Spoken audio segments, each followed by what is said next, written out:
কাবা শরীফের বড় ইমাম আব্দুর রহমান আস-সুদাইস, কাবা শরীফের ইমাম আব্দুর রহমান আস-সুদাইস তিনি কাবা শরীফের কত বড় ইমাম হয়ে গেলেন, কি পরিমাণ সম্মানিত তিনি হয়ে গেলেন, কিভাবে সম্মান আব্দুর রহমান আস-সুদাইস পেয়ে গেলেন।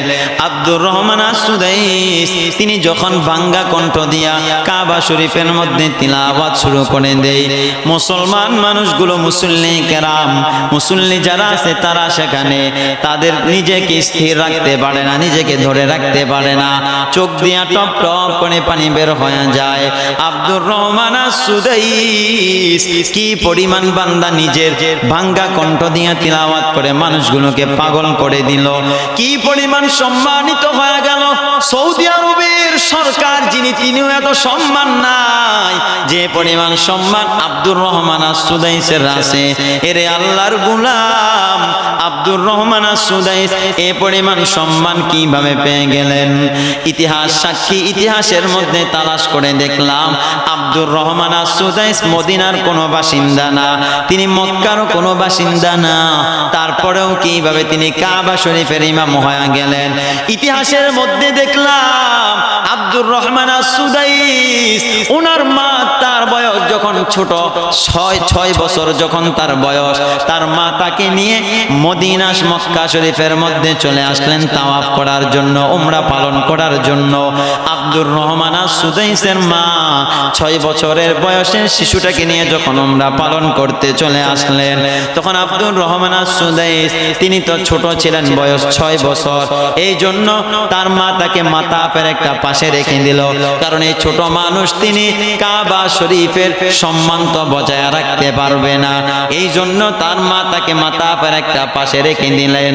তার মা চলে গেল তাওয়াফ করার জন্য।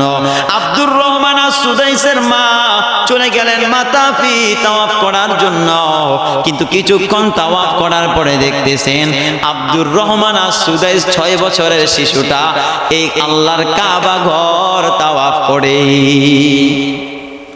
আব্দুর রহমান আস-সুদাইসের মা ডাক দিয়া কয়, রে সন্তান, তুমি তো ছোট মানুষ, কাবা শরীফের সম্মান তো তুমি বজায় রাখতে পারবা না, কেন তুমি আবার এই কষ্ট করে তাওয়াফ করতে এসেছো? যাও যাও যাও। আব্দুর রহমান আস-সুদাইসকে তার মা আবার মাতাফের একটা পাশে রেখে নিলেন।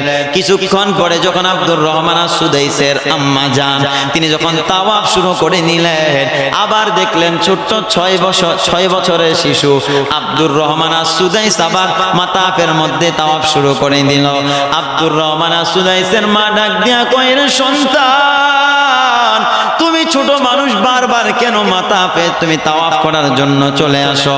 আব্দুর রহমান আস-সুদাইস ছোট মানুষ কি সুন্দর জবাব দিয়া দিল, ডাক দিয়া কয়, মা, আমি দুনিয়ার অনেক ঘর দেখেছি, কিন্তু আল্লাহর এই ঘরের মতো শান্তির জায়গা আমি আর দেখি নাই।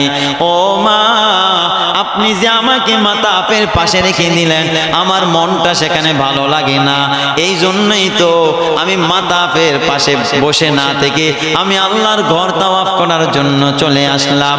আব্দুর রহমান আস-সুদাইস তার মা আশ্চর্যান্বিত হয়ে গেল, আর আল্লাহর কাছে বলে, ও আল্লাহ, আপনি নাকি মায়ের দোয়া কখনো ফিরাইয়া দেন না।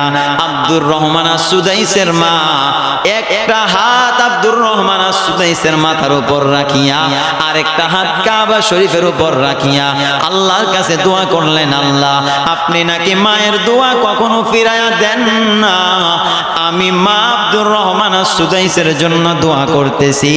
ও আল্লাহ, আপনি আমার সন্তান আব্দুর রহমানকে কাবা শরীফের বড় ইমাম বানায়া দিলেন।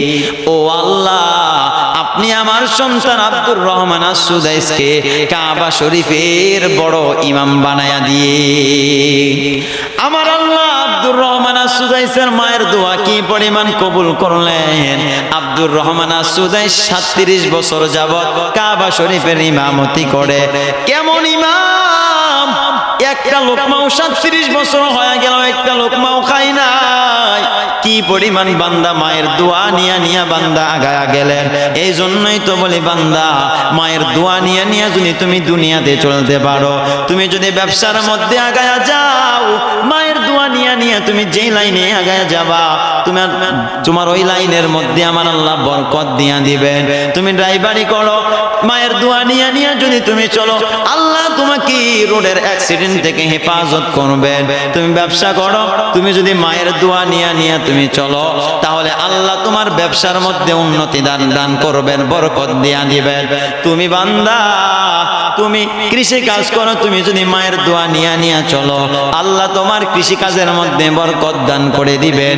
এরে আল্লাহর গোলাম, বিশেষ করে আমার প্রাণের যুবক ভাইয়েরা, তোমরা মায়ের দোয়া নিয়ে নিয়ে চলবা। আজকে থেকে তাওবা করে নাও। জিন্দেগিতে কত সময় মায়ের মনে কষ্ট দিয়েছো, আজকের এই মাহফিল থেকে তাওবা করে নাও। জিন্দেগিতে আর মায়ের মনে কষ্ট নিব না, মায়ের দোয়া নিয়ে নিয়ে আমরা চলবো। মায়ের মনে জিন্দেগিতেও কষ্ট দিব না, মুরব্বীদের মনে কষ্ট দিব না, মুরব্বীদের দোয়া নিয়ে নিয়ে চলবো। দেশ ও জাতির বিরুদ্ধে কখনো ষড়যন্ত্র করব না, হক্কানি উলামায়ে কেরামের বিরোধিতা করব না, ইমাম এবং খতিবদের বিরুদ্ধে কখনো কথা বলবো না।